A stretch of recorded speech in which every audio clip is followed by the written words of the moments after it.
Halo guys, selamat bertemu kembali di Akur Channel. Saat ini Mimin akan membagikan kembali alur cerita Swallow Star episode 237 sampai 238 atau episode 263 sampai 264 dan tak bosan-bosannya, Mimin ingin memohon maaf yang sebesar-besarnya untuk adegan dalam video dengan alur cerita akan sangat berbeda. Baiklah, tidak usah basa-basi berlama-lama. Selanjutnya kita langsung saja ke ceritanya.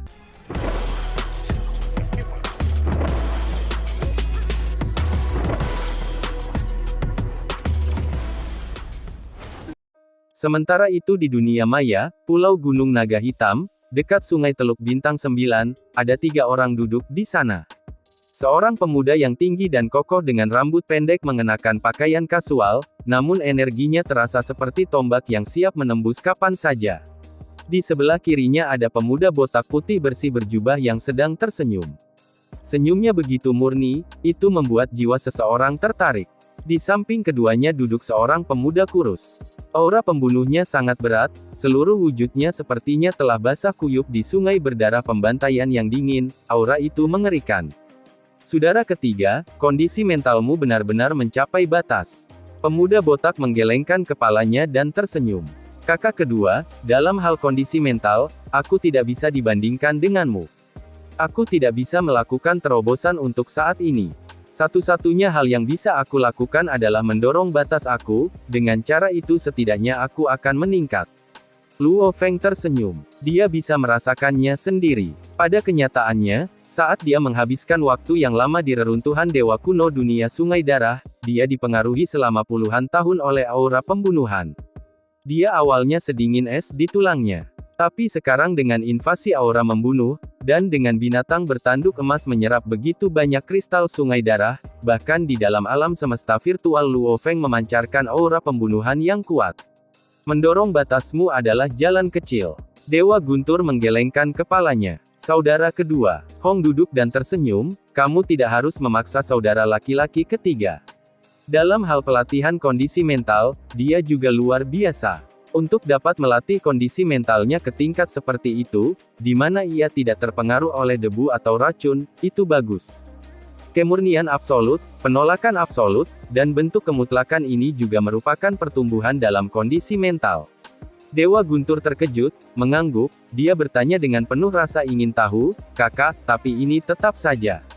Hong memandang Luo Feng, saudara ketiga. Ya kakak, Luo Feng tersenyum ke Hong. Kakakmu yang kedua dan aku telah memberimu banyak petunjuk tentang pelatihan mental. Namun ini, berbeda dari pelatihan lainnya. Ini adalah bentuk pelepasan dalam roh. Hong memandang Luo Feng. Banyak misteri sebelumnya mungkin telah dijelaskan, hari ini aku akan menggambarkannya untuk kamu dari tingkat tertinggi. Mendengar itu mata Luo Feng berkilau. Jantung, apa itu hati? Keadaan mental, hanya apa itu?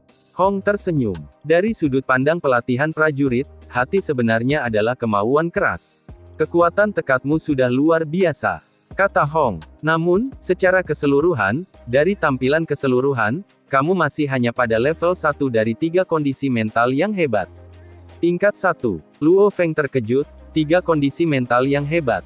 Ini ringkasan aku. Hong tersenyum, dalam budaya kuno Tiongkok kami selalu menekankan pada pelatihan kondisi mental seseorang. Ada berbagai macam tes untuk jantung, dengan melatihnya, semua ini akan diarahkan pada hati seseorang, dan akan dapat melihat hati seseorang dengan jelas. Tubuh adalah pohon kebijaksanaan. Hati kamu adalah dudukan dari cermin yang cerah. Kamu harus sering membersihkannya. Jangan biarkan menjadi berdebu. Ini sebenarnya merujuk pada melihat diri sendiri dan pengertian. Luo Feng mengerutkan kening. Saat ini, hatimu seperti cermin, tidak terpengaruh oleh debu. Hatimu seperti pisau, mengiris rintangan. Sudah dianggap telah melihat diri sendiri dan memahaminya, mencapai tingkat yang sangat tinggi, seru Hong. Sekarang, kamu terus melatih hati kamu, membuat kemauan kamu lebih kuat. Namun, tidak peduli berapa banyak kamu berlatih, kamu masih hanya di tingkat 1. Apa tingkat 2? Tanya Luo Feng. Sederhananya, manusia dan alam sebagai satu. Hong menunjuk Dewa Guntur di samping, kakakmu yang kedua dianggap berada di tingkat kedua. Manusia dan alam seperti apa? Luo Feng bertanya. Manusia dan alam sebagai seseorang mengacu pada kondisi mental yang sempurna. Hong tersenyum, apa yang aku maksud dengan sempurna? Ketika yin dan yang seseorang sepenuhnya menyatu dan saling melengkapi. Bagaimana caranya? Jalur kamu saat ini, mengejar batas, itu hanya mendorongnya. Cukup mendorong batas kamu dapat memperkuat diri sendiri. Namun hanya ketika yin dan yang bekerja bersama akan sempurna. Sama seperti seorang pria di dunia ini, ketika dia merasakan harmoni, dia akan menjadi kokoh dan fleksibel tergantung pada situasi apapun yang dibutuhkan. Keadaan mental ini juga demikian. Saatnya seperti pisau, atau saat berlatih. Dan ketika tiba saatnya menjadi lembut seperti air selalu mengalir di sekitar bilahnya. Dalam hal pertahanan, air itu bahkan lebih padat daripada perisai, karenanya lebih kuat. Hong tersenyum. Harmoni yin dan yang, manusia dan alam, keharmonisan kondisi mental. Tentu saja ini adalah tingkat kesempurnaan yang sangat tinggi, dan merupakan hati yang murni dan polos. Secara teori itu sudah puncak. Kakakmu seperti itu. Luo Feng menahan napas ketika dia mendengarkan, bertanya, hati seperti pisau, aku mengerti. Tetapi bagaimana aku membuat hati aku seperti air? Aku akan menjelaskan teorinya tetapi negara itu sendiri sulit dijelaskan. Hong tersenyum dan menggelengkan kepalanya. Itu adalah tingkat satu mengacu pada hati seseorang dan memahaminya, dan untuk dapat melihat melalui puing-puing. Yang kedua adalah harmoni yin dan yang, manusia dan alam, hati yang murni, kondisi mental yang sempurna. Luo Feng bertanya, secara teori keadaan kedua sudah merupakan puncak, lalu bagaimana dengan ketiga? Dewa petir di sampingnya tersenyum, tingkat 3, kakakmu sudah mulai merasakannya. Ketiga, Hong berkata dengan lembut, itulah yang baru saja aku sentuh. Hati itu kosong dan luas, hati tak ada habisnya. Hati, meliputi segalanya. Apa maksudmu? Tanya Luo Feng. Sulit untuk dijelaskan. Hong tersenyum, bagaimana dengan ini? Jika yang kedua adalah harmoni yin dan yang, manusia dan alam sebagai satu, menyatu sempurna dengan segala sesuatu di sekitarnya. Maka yang ketiga adalah hati yang tidak ada habisnya dan luas, meliputi segala sesuatu, termasuk alam semesta tanpa akhir, semuanya. Apapun dengan kemauan dapat mencakup, apakah pembantaiannya, kekayaan materi dan tujuannya, penghargaan terhadap keindahan, nafsu akan kekuasaan, semuanya. Luo Feng terkejut. Segalanya bisa diliputi. Jika seseorang dapat mencapai keadaan ini, bahkan menghadapi lawan yang sangat kuat, bentuk kehidupan, semua tekad tidak dapat mempengaruhi aku. Ucap Hong sambil tersenyum. Sialan, itu sakit. Ucap Luo Feng menatap. Sakit, kan? Dewa putih botak guntur tersenyum. Manusia dan alam sebagai satu, hati yang suci. Baik itu yoga atau budaya kuno Tiongkok, ini semua adalah puncak. Namun level kakak pertama, dalam budaya Cina kuno itu telah disebutkan sebelumnya tetapi tidak pernah tercapai. Karenanya, tidak ada yang benar-benar tahu. Luo Feng memandang Hong, dipenuhi dengan lebih banyak kekaguman. 3 kondisi mental yang hebat. Tingkat 1, melihat dan memahami diri sendiri. Dalam banyak ajaran dan jalur Buddhis, ini sudah mengalami kemajuan. Tingkat 2, manusia dan alam sebagai satu, hati yang murni. Ini dalam teori puncaknya. Tingkat 3, hati yang luas dan tak ada habisnya, meliputi segalanya. Ini tidak bisa dipercaya. Kakak, bagaimana kamu mencapai level 3 ini? Luo Feng tidak bisa menahan diri untuk bertanya. Kedua negara, aku hampir tidak bisa menyentuhnya, namun aku tidak bisa memahaminya sepenuhnya. Pelatihan kondisi mental semua mengandalkan hati. Pemahaman Luo Feng tentang dirinya telah mencapai batas. Memang dia hanya memiliki sedikit pemahaman tentang harmoni antara yin dan yang. Sulit dijelaskan, aku hanya berhasil mendapatkan beberapa ide dari melihat beberapa buku. Hong tersenyum, ada pepatah, kekosongan adalah yang terkuat. Yang lain juga mengatakan bahwa hanya ketika seseorang tidak bertarung dia akan dapat mempertaruhkan segalanya. Sebenarnya, aku telah mempelajari banyak teori dari budaya Tiongkok kuno, 2 ucapan ini, dianggap telah memicu pencapaian aku pada level ini. Kekosongan adalah yang terkuat. Hanya ketika seseorang tidak bertarung ia akan mampu untuk mempertaruhkan segalanya. Luo Feng mengerutkan kening. Logikanya sederhana dan aku memahaminya. Tapi yang kamu maksud adalah, budaya Tiongkok cerah, Dengan banyak orang luar biasa dalam sejarah yang mampu menjangkau manusia dan alam sebagai satu, dengan hati yang murni, ini semua adalah sejarah kuno. Capai tingkat 2 dulu. Hong tersenyum, biarkan aku melihat. Ini seharusnya membantu kamu. Baca beberapa buku budaya Cina ini, mungkin bisa membantu. Luo Feng mengangguk, tiba-tiba dia merasakan sesuatu bergerak di dalam, klan Mosa ada di sini. Klan Mosa duduk di kapal otomat. Itu telah terbang mendekati kecepatan cahaya di ruang di atas dunia sungai darah selama beberapa bulan, dan akhirnya tiba. Tingkat awan sungai darah, bayangan samar segera melewati 1000 km dan mendarat di samping lubang besar, dengan cepat masuk ke dalamnya. Di perempat lubang besar, Luo Feng yang mengenakan baju besi perunggu bangkit dengan kaki belakangnya. Melihat pintu masuk gua, bayangan hitam muncul, itu Mosa Luo Feng. 10 kristal sungai darah. Mosa Luo Feng dengan santai menempatkan 10 kristal dan pergi lagi, melewati 18 tingkat awan dan ke kapal otomat yang melayang di ruang di atas. Untuk alasan keamanan, dia membiarkan tubuh Mosa mengambil inti internal ke ruang angkasa, setidaknya itu sangat aman. Di dalam lubang besar, aku akhirnya memiliki kristal sungai darah.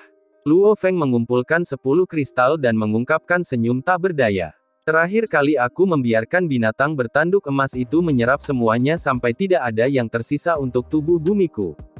30 tahun. Total 30 tahun telah berlalu, di mana ia terus-menerus menyerap aura pembunuhan dan mengubah tubuhnya, namun ia belum mencoba menyerap kristal. Mari kita coba dan lihat apakah aku bisa menyerap yang ketiga. Luo Feng mengeluarkan kristal. Sudah lama sejak dia menyerap kedua, 30 tahun kemudian, sekarang dia mencoba ketiga. Dia menyayat telapak tangannya sedikit, dan meletakkan kristal di atas luka sayatan tersebut, kemudian aura tekad membunuh berbenturan dengan tekadnya. Dibandingkan dengan penyerapan binatang bertanduk emas, kemauan kecil ini benar-benar menyedihkan. Luo Feng tidak bisa membantu tetapi berseru, setelah itu ia merasakan sakit yang hebat. Tubuhnya mulai berevolusi, namun dibandingkan dengan keberhasilan penyerapan kristal ke-91 dan ke-92, yang ketiga ini tidak dapat dianggap apa-apa. Energi darah terus mengalir melalui tubuhnya. Kemudian kristal sungai darah menjadi lebih transparan. Suara patah tulang terjadi dari dadanya. Aku benar-benar gagal. Luo Feng memandangi dekat dengan kristal sungai darah transparan. Sejumlah besar energi darah kembali, membuatnya kembali ke keadaan semula, ia tak berdaya. Memang semakin aku menyerap semakin sulit. Aku hanya tinggal di reruntuhan dewa kuno selama 2 tahun sebelumnya dan aku berhasil menyerap kedua. Namun sekarang setelah 30 tahun, aku masih tidak dapat menyerap yang ketiga. Luo Feng menggelengkan kepalanya, tubuh binatang bertanduk emas, sepertinya struktur dan komposisi tubuh memang jauh lebih sempurna daripada tubuh manusia, setidaknya dalam hal aspek tertentu, itu jauh lebih unggul. Meskipun gagal, Luo Feng tidak bermasalah sama sekali. Bahkan, dia mengantisipasi, dari kelihatannya, masih ada harapan bagi aku untuk menyerap kristal ketiga. Aku harus menjadi prajurit darah, mendapatkan medali sungai darah dan kembali untuk menerima hadiah 100k poin aku. Meskipun tubuh pembumiannya gagal menyerap kristal ketiga, ia tidak terpengaruh sama sekali, sebaliknya ia melanjutkan pelatihannya. Di bawah lingkungan aura pembunuhan reruntuhan dewa kuno, meskipun itu demi menyerap kristal, perhatian utama Luo Feng masih dihabiskan untuk mempelajari gambar 9 tablet gerimis semesta. Dia telah sepenuhnya memahami 9 keajaiban pertama. Adapun pertengahan 27, masing-masing dari mereka jauh lebih mendalam. Sudah lebih dari 32 tahun sejak dia tiba di benua sungai darah. Meskipun peningkatannya sangat besar, pemahamannya yang sebenarnya tentang keajaiban masih sangat sedikit. Kristal-kristal sungai darah hanyalah bantuan tambahan. Adapun kondisi mental aku tidak bisa melihat atau bahkan menyentuhnya. Hukum asal adalah yang paling penting. Selama 30 tahun ini, binatang bertanduk emas telah menggabungkan 3 gambar kuno dan mempelajari membelah langit dan bumi. Perbaikan dalam hukum asal emas jauh melebihi peningkatan klan Mosa. Luo Feng duduk bersila di atas tempat tidur batunya. Aku akan memfokuskan perhatianku untuk mempelajari gambar gerimis juga. Waktu dan ruang, ini adalah yang paling sulit untuk dipahami. Senjata tubuh buminya, persenjataan Nansen adalah kombinasi emas dan ruang. Peningkatan emasnya sangat cepat, sedemikian rupa sehingga ruang tidak bisa mengimbangi, sehingga dia menggunakan tubuh Mosa dan dirinya sendiri untuk mempelajari ruang secara bersamaan. Alam semesta sangat luas dan tak ada habisnya, dan di dalamnya, puluhan tahun tidak berarti apa-apa. Bagi beberapa makhluk purba, hanya sekejap mata mereka dan itu sudah triliunan tahun. Dalam sekejap mata, Luo Feng telah berada di benua Sungai Darah selama lebih dari 80 tahun. Sin berpindah ke dunia maya, di Pulau Guntur. Seorang wanita anggun dalam baju besi hijau berdiri di tepi pulau di karang sepanjang 10 mil. Di depannya ada sejumlah besar ular petir yang berputar. Tiba-tiba sebuah bayangan melesat dari kejauhan, mendarat di karang besar, itu adalah petugas lapis baja emas Kaisar Truyan. "Jade, kamu mencari aku," ucap Truyan tersenyum. Wanita lapis baja hijau Jade berbalik untuk melihat, dia adalah Kaisar Jade. "Benar," ucap Jade mengangguk. "Ada apa?" Truyan tersenyum dan bertanya. "Ini tentang muridmu Luo Feng," kata Jade, suaranya bersih dan jelas. Mendengar itu Truyan terkejut, "Mengapa kamu khawatir dengan murid aku? Murid aku hanya pada tingkat semesta. Dia belum benar-benar pergi untuk mengeksplorasi kondisinya sekarang, kamu harus tahu itu yang terbaik." Jade menggelengkan kepalanya, tampaknya jelas, namun pada saat yang sama, itu tidak jelas sama sekali. "Bicara langsung," kata Truyan. Sejujurnya, Jade tersenyum, peningkatan Luo Feng ini telah diperhatikan oleh semua level manajemen dalam perusahaan virtual semesta. Terutama setelah dia keluar dari kota kekacauan utama, dia sebenarnya secara berturut-turut melewati 9 tingkat samudera fantasi, hanya gagal pada tingkat 10. Tekad dan kesadarannya berada pada tingkat yang menakutkan. Truyan tersenyum bangga, "Muridku ini, meskipun dia hanya di tingkat semesta, jiwanya masih jauh dari berkembang menjadi abadi. Namun hanya dalam hal kemauan keras, aku takut dia melebihi dari yang abadi, banyak yang bahkan tidak bisa dibandingkan dengannya. Aku tahu ini tentu saja, kalau tidak, itu tidak akan membangkitkan eselon atas," Kaisar Jade menekankan. Dan juga dalam 80 tahun terakhir, dia benar-benar melewati level ke-6 jembatan surga. Dia terjebak dengan kecepatan pemahaman Bolan. "Prajurit Bolan itu, dia membuat hidupnya sendiri sulit," kata Truyan. "Tidak masalah," kecepatan peningkatan Luo Feng mengejutkan. Ekspresi Jade serius. "Dan kompetisi jeniusnya diorganisir oleh 9 kesatria. Karena itu, begitu dia menjadi abadi, dia secara alami akan berada di bawahnya. Ksatria itu sangat menyukai dia namun, dia benar-benar menjalankan misi dunia Sungai Darah dan belum kembali dalam 80 tahun, dan tetap di sana." Truyan mengangguk. 80 tahun, selama 80 tahun ini, dia belum mencoba jembatan surgawi. Lautan fantasi. Jade mengerutkan kening. "Dia hanya sesekali menghubungi kamu, dan mendengarkan beberapa kelas abadi, 80 tahun ini, para jenius lainnya semuanya telah meningkat cukup banyak, semua telah mengambil banyak misi, banyak menyelesaikan 10 misi. Hanya Luo Feng ini, masih tersisa di dunia Sungai Darah. Dan menurut laporan itu, kapalnya otomaton telah di ruang angkasa untuk waktu yang lama, lokasi dia berada di reruntuhan Dewa Kuno dunia Sungai Darah. Bahaya reruntuhan Dewa Kuno, kamu harus jelas." Jade mengerutkan kening, tempat itu adalah tempat paling berbahaya di seluruh benua Sungai Darah. Berapa banyak prajurit kita yang jatuh di sana sebelumnya. Terutama aura pembunuhan tempat itu hanya unik untuk tempat itu di seluruh alam semesta.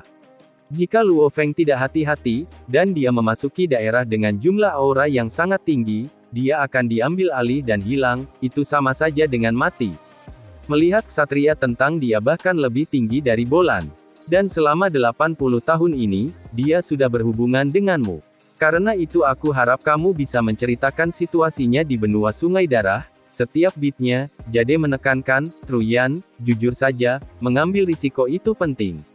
Namun seseorang tidak dapat mengambil risiko secara gila-gilaan, kamu tidak dapat mengambil kehidupan murid kamu sebagai lelucon. Dia sebenarnya hanyalah prajurit tingkat alam semesta. Dia belum melakukan banyak hal selama 80 tahun ini, hanya mempelajari hukum asal." Ucap Truyan tersenyum. "Bagaimana caranya belajar?" tanya Jade. Karena Luo Feng belum mencoba jembatan surgawi, tidak ada yang tahu tentang kecepatan dan tingkat studinya.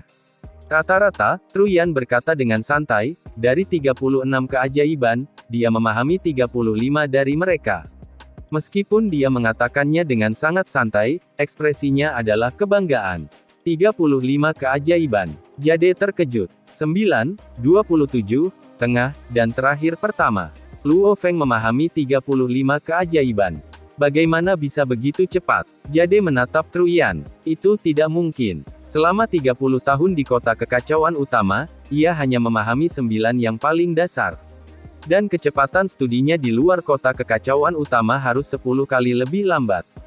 Tapi dari penampilannya, dia memahami satu setiap 3 tahun di luar, yang bahkan lebih dalam dari yang pertama 9. 1. Dia punya aku untuk petunjuk. 2. Dia punya coretan ruang dan waktu untuk membantu studinya. 3. Dia menyerap kristal-kristal sungai darah. Oleh karena itu, kecepatan belajarnya meningkat.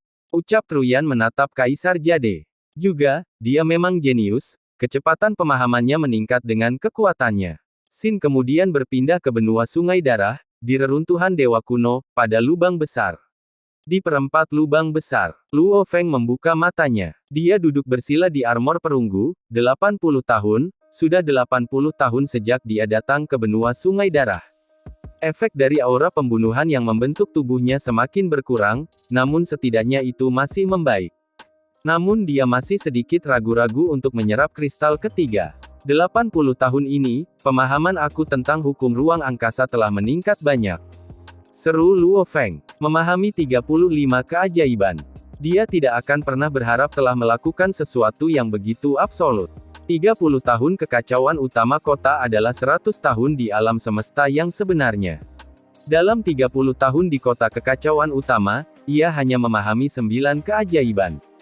Namun 80 tahun atau lebih di alam semesta yang sebenarnya, ia benar-benar memahami 26 keajaiban yang lebih mendalam.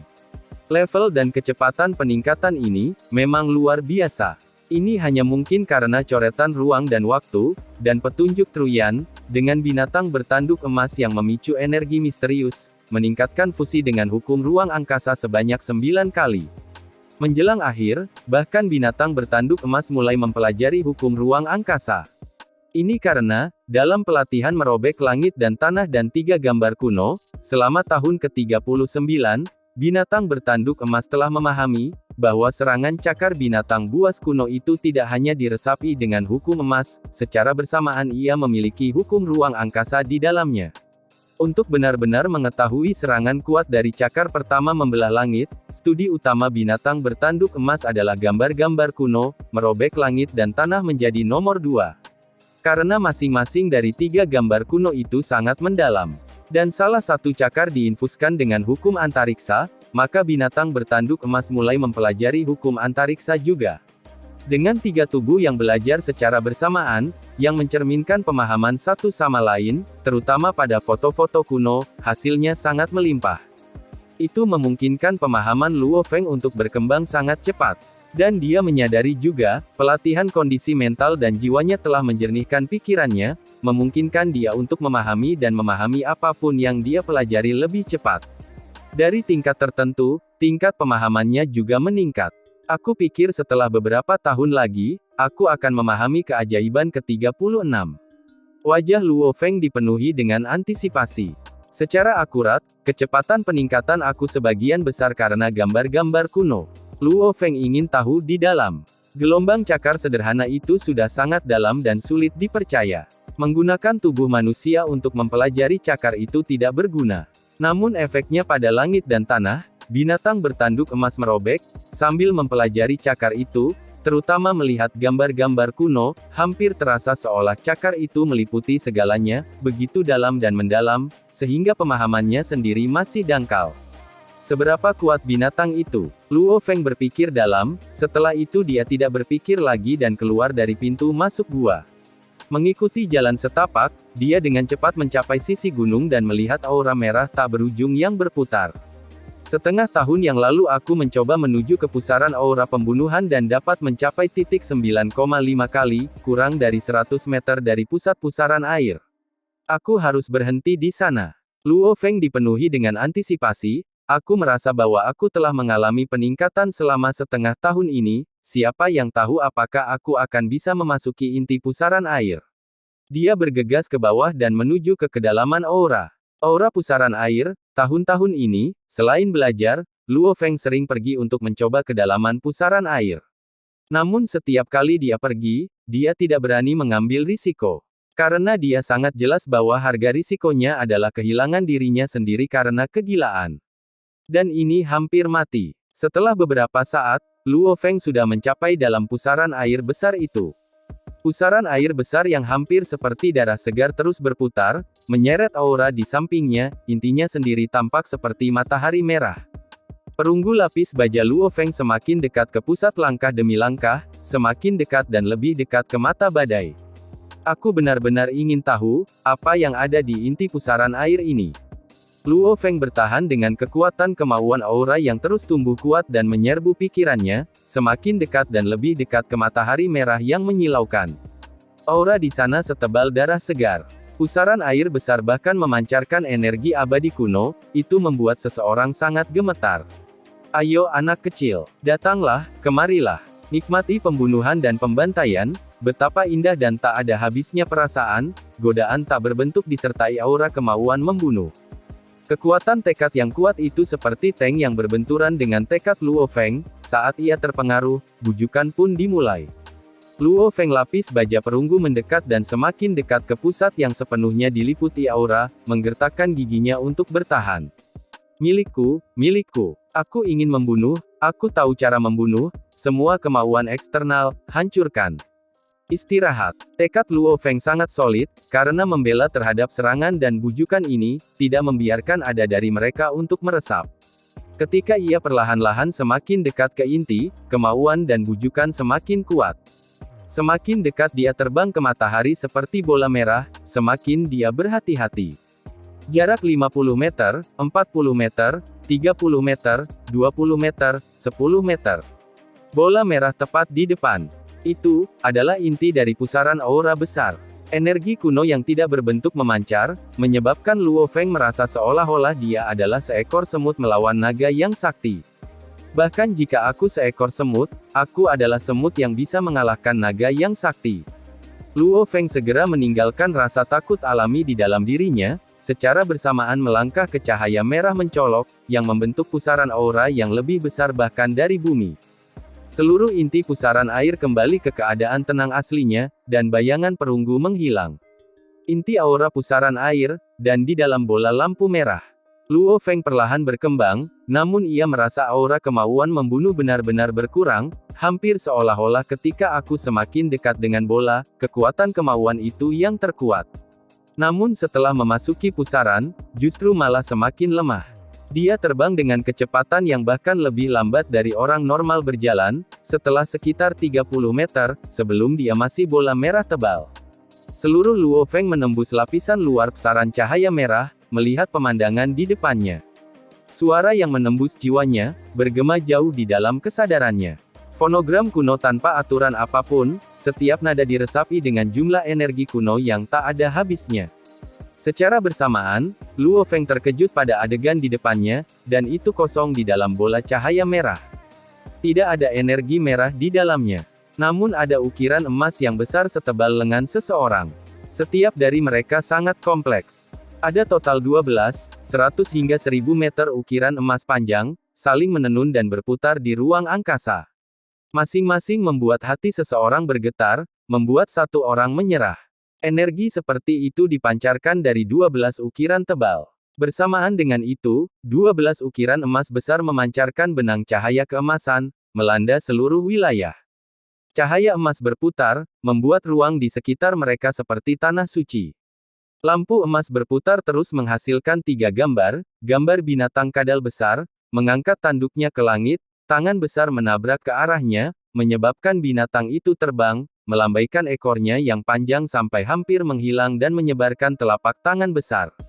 3 foto kuno, ini adalah 3 gambar kuno yang sering dia lihat. Namun, pada titik ini, di inti pusaran air, 12 ukiran emas besar memancarkan gambar yang terbentuk secara alami jauh lebih jelas daripada sebelumnya. Setiap gambar, sesekali muncul lalu bubar. Tiga gambar kuno ini, melayang seperti selembar kertas di atas air, terus berputar, sesekali tenggelam ke dasar air sebelum muncul kembali. Berulang-ulang. Fonogram kuno, hampir seperti binatang buas tanpa kecerdasan, tampaknya melewati triliunan tahun waktu dan ruang, bergema di telinga Luo Feng. Ya Tuhan, Luo Feng menatap lebar. Ukiran hukum asal, ini adalah ukiran hukum asal. Dia belum pernah melihat hukum asal yang jelas di depannya. Entah itu kota kekacauan utama atau ukiran pada senjata roh, mereka semua sangat kecil dan sederhana. Dan 12 ukiran yang sangat besar di hadapannya, yang setebal lengan seseorang, tampak seperti 12 ukiran sederhana. Namun masing-masing dari mereka terjalin dengan jarum yang tak terhitung jumlahnya seperti ukiran melalui mereka. Ini adalah ukiran hukum angkasa luar. Setidaknya, mereka adalah bagian dari itu. Mata Luo Feng berkilau, setelah itu ia mendarat di mana tiga gambar kuno menghilang. Kali ini, itu berbeda dari gambar buram yang dia lihat sebelumnya, dia melihat mereka sangat jelas kali ini. Ini bahkan ke titik di mana ketika binatang itu menyerang, dia bisa merasakan semuanya dengan jelas. Pertama-tama aku akan mengingat gambar-gambar ini dan kemudian mempelajari ukiran hukum asalnya. Luo Feng mulai menatap tajam pada tiga gambar cakar satu merobek langit. Dengan komputer kuantumnya seperti otak, ia dapat mengingat dengan jelas masing-masing dari mereka seperti rekaman video, ini sangat sederhana. Namun dia perlu mengingat perasaan dan situasinya juga, bahwa energi itu dipenuhi dengan kedalaman dan misteri, untuk memungkinkannya mempelajarinya di masa depan. Mempelajari merobek langit cakar pertama selama hampir 80 tahun, dia dengan jelas mengingat gambar langka itu dari dulu. Dan pada saat ini, apakah itu mempelajari langit pertama merobek cakar pertama atau mengubahnya sesuai dengan ingatannya sebelumnya? Luo Feng sangat jelas bahwa sebelum ia menjadi abadi, tingkat cakar satu memucat dibandingkan dengan itu binatang buas kuno. Oleh karena itu bukan saatnya baginya untuk bangga, tetapi untuk menurunkan egonya dan mempelajari binatang purba itu dengan baik. Ketika ia menggunakan seluruh keberadaannya untuk mengingat gambar kuno cakar pertama, Luo Feng tidak menyadari, karena tubuhnya ada di sana, cahaya-cahaya emas melesat menembusnya. Meskipun tidak ada aura pembunuhan yang menyerbunya, setiap sel di dalamnya mulai berubah dan berkembang pesat. Jika seseorang mengatakan bahwa di bawah serangan aura pembunuhan, sel-sel tubuh akan berubah dengan lembut dan perlahan. Pada saat ini, dipercepat 100 hingga 1000 kali. Satu-satunya hal adalah karena Luo Feng benar-benar tenggelam dalam mengingat cakar pertama. Adapun perubahan di tubuhnya, bahkan jika tubuhnya hancur itu akan menjadi masalah kecil. Karenanya dia tidak bisa membiarkan dirinya terganggu. Setelah mengingat cakar pertama untuk beberapa waktu, ketika dia menutup matanya, gambar cakar pertama itu dengan jelas diputar ulang di benaknya. Dia akhirnya berseru, pemahaman aku masih belum cukup tinggi. Ini harus menjadi batas ingatan aku tidak dapat mengingat situasi dan perasaan serta energi lebih dalam lagi. Setelah itu dia melihat dua foto lainnya. Dibandingkan dengan cakar pertama, menghabiskan 80% perhatiannya untuk itu, untuk dua teknik lainnya, Luo Feng telah menghabiskan sedikit waktu pada mereka. Karena pemahamannya lemah, bahkan setelah berusaha keras untuk mengingatnya, tidak lama kemudian, dia tidak bisa mengingatnya dengan lebih baik. Dalam ingatannya, tiga gambar kuno itu direkam secara mendalam. Situasi dan perasaan cakar pertama adalah yang paling luas dan kuno. Adapun dua lainnya, keduanya samar-samar memiliki energi kuno, tetapi jelas lebih lemah dari yang pertama. Hal utama adalah bahwa Luo Feng tidak dapat mengingat mereka dengan dalam juga. Aku akhirnya ingat mereka. Luo Feng mengungkapkan ekspresi kegembiraan. Foto-foto kuno ini, manusia tidak bisa belajar. Namun itu sangat bermanfaat bagi binatang bertanduk emas. Mempelajari hal itu meningkatkan pemahaman dan pemahamannya tentang hukum, yang pada gilirannya membantu pemahaman tubuh manusia aku juga. Tiga badan besar itu bekerja bersama, tentu saja peningkatannya sangat besar. Tubuhku. Saat perhatiannya kembali, Luo Feng dengan cepat menyadari perubahan pada tubuhnya. Setiap sel tubuhnya tampaknya telah berevolusi. Perubahan terjadi terus-menerus. Perubahan ini, itu adalah perubahan yang sama dengan aura pembunuhan. Luo Feng terkejut, mengungkapkan ekspresi gembira setelah. Namun perubahan tampaknya 1000 kali lebih cepat. Suatu hari di sini mirip dengan beberapa tahun di luar. Luo Feng sangat gembira. Dia berdiri di udara, melihat 12 ukiran emas besar. 12 ukiran ini tampak sederhana, namun mereka masih jauh lebih mendalam daripada ukiran yang ditunjukkan Kaisar Truyan di kelasnya di kota kekacauan utama. Luo Feng mencari beberapa saat, merasa pusing di dalam. Rasanya seperti ruang, dengan beberapa bit hukum asal emas. Namun setelah pemeriksaan yang teliti, itu juga masih bukan. Luo Feng sangat ingin tahu. Ukiran hukum asal yang ditunjukkan gurunya, Truyan, terkadang memiliki ratusan hingga 1000 ukiran. Luo Feng tahu sedikit tentang mereka. Namun pada saat ini, dia sama sekali tidak mengerti ini. Tingkat kompleksitas hanya di luar aku. Luo Feng menghabiskan 2 hari melihat ukiran emas besar. Tiba-tiba dia mendapat inspirasi, sepertinya, pemahaman aku tentang hukum, dibandingkan dengan kedalaman ukiran emas besar ini terlalu besar. Sama seperti ketika aku pertama kali melihat gambar-gambar 7-9 tablet 9 jagat, aku sama sekali tidak memahaminya. Ukiran emas ini, aku juga tidak bisa mengerti ini. Betapapun mahalnya sebuah buku, untuk orang buta, itu tetap tidak berguna. Dipenuhi dengan keajaiban tanpa akhir, ukiran di dalamnya sama sekali tidak berguna bagi Luo Feng. Dia bahkan tidak bisa mengingat energi yang dipancarkan darinya, hanya mengandalkan komputer kuantumnya seperti otak dan kesadaran, memaksakan gambaran sederhana di dalamnya. Hari-hari berlalu, bahkan di dalam aura inti pusaran air ini, dengan cahaya emas yang menyinari dirinya, kecepatan evolusi tubuh Luo Feng melambat ketika hari-hari berlalu. Ini adalah sesuatu yang dia antisipasi karena sudah mencapai batas tubuhnya. Tubuh bumi aku, kalau saja itu bisa sama sakitnya seperti tubuh binatang bertanduk emas. Bahkan tanpa invasi aura, segera menyerap 97 kristal. Pikir Luo Feng, 97 kristal, itu adalah pencapaian hampir 80 tahun. 80 tahun ini, pemahaman hukum asal, dan pelatihan kondisi mental telah meningkat secara mengejutkan, karenanya memungkinkannya untuk masuk jauh ke inti pusaran air. Adapun cakar kanan binatang bertanduk emas, 80 tahun ini kadang-kadang berevolusi lebih lanjut, saat ini telah menyerap 97 kristal sungai darah. Setelah beberapa saat, perubahan yang terjadi jauh di dalam tubuh Luo Feng akhirnya benar-benar berhenti. Aku sudah dalam batasku, pikir Luo Feng. Aku sudah berada di inti pusaran air ini selama hampir 30 hari. Jika itu di luar, setidaknya 100 tahun sebelum tubuh aku sepenuhnya jenuh. Siapa yang tahu kalau aku bisa menyerap kristal ketiga sekarang?